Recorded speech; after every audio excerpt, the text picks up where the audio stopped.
اعوذ باللہ من الشیطان الرجیم بسم اللہ الرحمن الرحیم ربی یسر ولا تعسر وتمم بالخیر آمین یا رب العالمین۔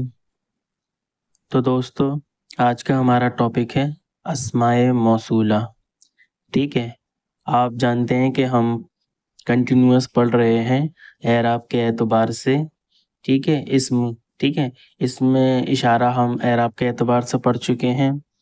اعراب کے اعتبار سے ہم اس میں ضمائر کو بھی تفصیل سے پڑھ چکے ہیں۔ ٹھیک ہے، علم کو بھی پڑھ چکے ہیں، اور آپ کا جو معرب باللام ہے الف لام سے بنایا ہوا وہ رہ گیا ہے ہمارا۔ ٹھیک ہے، تو اس کو بھی ہم ڈسکس کر لیں گے۔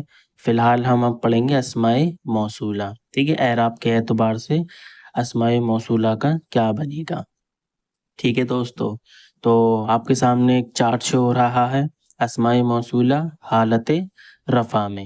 ٹھیک ہے دوستو، تو اسماء موصولہ کیا ہوتے ہیں؟ آپ نے دیکھا ہوگا انگریزی میں جو آپ کے ریلیٹو پروناؤن ہوتے ہیں نا، ریلیٹو پروناؤن جو جملے کے بیچ میں آتے ہیں اور جملے کو جوڑ دیتے ہیں اور جو کا معنی دیتے ہیں۔ ٹھیک ہے نا، جیسے آپ نے ایک سینٹینس انگریزی میں سنا ہوگا کہ نام ہے I am the one who beat you. ٹھیک ہے، یا ہی از دا بوائے ہو کلڈ می۔ ٹھیک ہے نا، تو جہاں پہ ہو ہے یا دیٹ ہے یا وچ ہے انگریزی میں، ٹھیک ہے نا، یہ عربی میں اسماء موصولہ ہوتے ہیں۔ ٹھیک ہے دوستو، تو میں نے آپ کے سامنے چارٹ شو کیا ہے حالت رفع کا۔ ٹھیک ہے، 3 حالت ہوتی ہیں اعراب کی، آپ جانتے ہیں اسم کے حوالے سے، حالت رفع، حالت نصب اور حالت جر۔ ٹھیک ہے، یہ بہت امپورٹنٹ ٹاپک ہے دوستو، یہ آگے بہت کام آئے گا، اس لیے ہم اس کو یہیں کور کر لیتے ہیں تاکہ آگے چل کے ہمیں کوئی پریشانی نہ دیکھنی پڑے۔ ٹھیک ہے، تو ہم دیکھتے ہیں حالت رفع میں اسماء موصولہ واحد، مثنث، جمع، مذکر اور مؤنث کے کس طرح شو ہوتے ہیں۔ ٹھیک ہے، تو حالت رفع میں دیکھیے واحد مذکر کا ہے الذی۔ ٹھیک ہے، یہ جو کا معنی دیتا ہے۔ ٹھیک ہے، اور مثنیٰ ہے آپ کا اللذانی، یعنی کہ 2 کے لیے استعمال، بہت کم استعمال ہوتا ہے قرآن میں، نہ کے برابر۔ ٹھیک ہے، اور جمع کا ہے آپ کا الذین، یہ تو بہت قرآن میں استعمال ہوا ہے، آپ جانتے ہیں ان الذین کفروا ان الذین آمنوا۔ ٹھیک ہے نا، تو الذین یہ بھی جو کا معنی دیتے ہیں۔ ٹھیک ہے، الحمدللہ الذی ہدانا لہذا، اللہ وہ ہے جس نے ہمیں ہدایت دی۔ ٹھیک ہے، تو یہ آپ کے مذکر کے صیغے ہیں واحد، مثنیٰ، جمع، حالت رفع میں۔ ٹھیک ہے، میں ریپیٹ کر دیتا ہوں، الذی، اللذانی، اللذین۔ ٹھیک ہے، مؤنث کے صیغے دیکھیے آپ، اللتی، یہ آپ کے جو کے معنی، یہ بھی جو کے معنی دیں گے، لیکن آپ جانتے ہیں عربی میں مؤنث مذکر الگ استعمال ہوتے ہیں۔ ٹھیک ہے، اللتی۔ ٹھیک ہے نا، تو یہ ہے کیا نام ہے، اور مثنیٰ کا صیغہ ہے آپ کا اللتانی، 2 کے لیے، اور جمع میں 2 طرح سے استعمال ہوتا ہے، اللائی اور اللاتی۔ ٹھیک ہے دوستو، یہ آپ کے حالت رفع کا چارٹ ہے اسماء موصولہ کا۔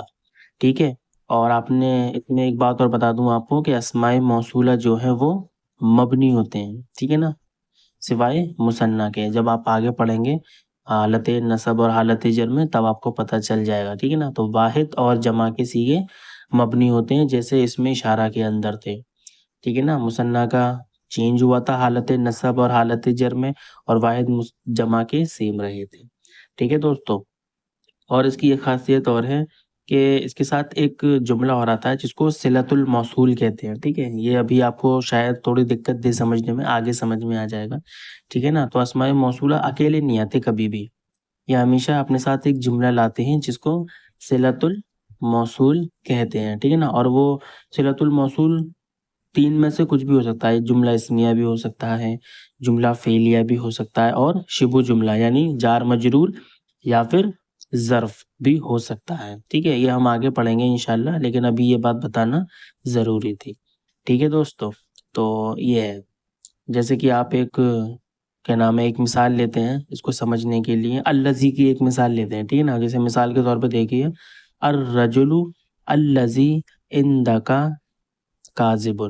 ٹھیک ہے نا، یہاں پہ دیکھیے الذی کے بعد ایک جملہ ہے عندک کاذب۔ ٹھیک ہے نا، یعنی کہ ایک آدمی ہے الذی، ٹھیک ہے نا، وہ شخص جو تیرے پاس ہے وہ جھوٹا ہے۔ ٹھیک ہے نا، یعنی کہ الرجلو ایک آدمی، الذی عندک جو تیرے پاس بیٹھا ہوا ہے یا تیرے پاس ہے، وہ کون ہے؟ جھوٹا ہے، کاذب ہے۔ تو کہنے کا مطلب یہ ہے اسماء موصولہ کبھی بھی اکیلے نہیں آتے، اس کے بعد ایک جملہ آئے گا، یا تو وہ جملہ اسمیہ ہوگا یا جملہ فعلیہ ہوگا یا شبہ جملہ ہوگا، وہ آپ کا صلۃ الموصول بنے گا۔ ٹھیک ہے دوستو، تو حالت رفع کا چارٹ آپ کا پورا ہوا۔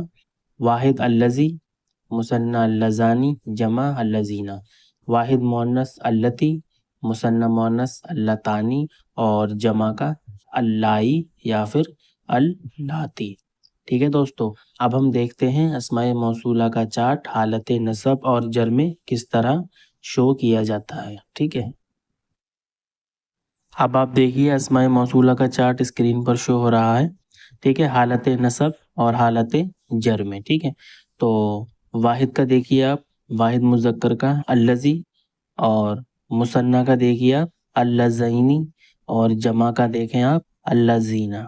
ٹھیک ہے، واحد مؤنث کا دیکھیں آپ اللتی، مثنیٰ کا دیکھیں آپ اللتینی، اور جمع کا دیکھیں آپ اللائی یا پھر اللاتی۔ ٹھیک ہے، تو آپ نے نوٹس کرا کہ واحد اور جمع کے صیغے کیونکہ مبنی ہیں تو وہ ایک جیسے تینوں حالتوں میں شو ہو رہے ہیں۔ ٹھیک ہے، مبنی ہم آگے بتاؤں گا میں کیا ہوتا ہے، بس اتنا سمجھ لیجیے کہ تینوں حالتوں میں یہ سیم رہتا ہے، حالت نصب میں، حالت جر میں، حالت رفع میں یہ اپنی شکل تبدیل نہیں کرتا۔ ٹھیک ہے، اور آپ کا مثنیٰ میں چینج ہوا ہے، ٹھیک ہے نا، جیسے اس میں اشارہ میں چینج ہوا تھا۔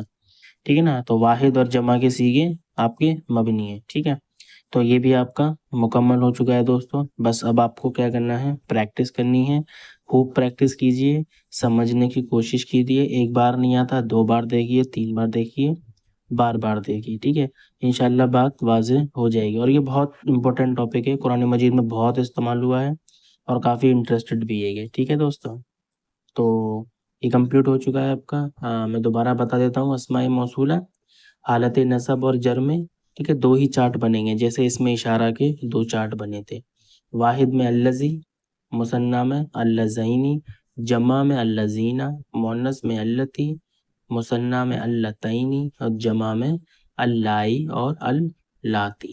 ٹھیک ہے دوستو، انشاءاللہ نیکسٹ کلاس میں ہم معرب مبنی پڑھیں گے، منصرف اور غیر منصرف اسماء پڑھیں گے انشاءاللہ۔ تب تک کے لیے اللہ حافظ۔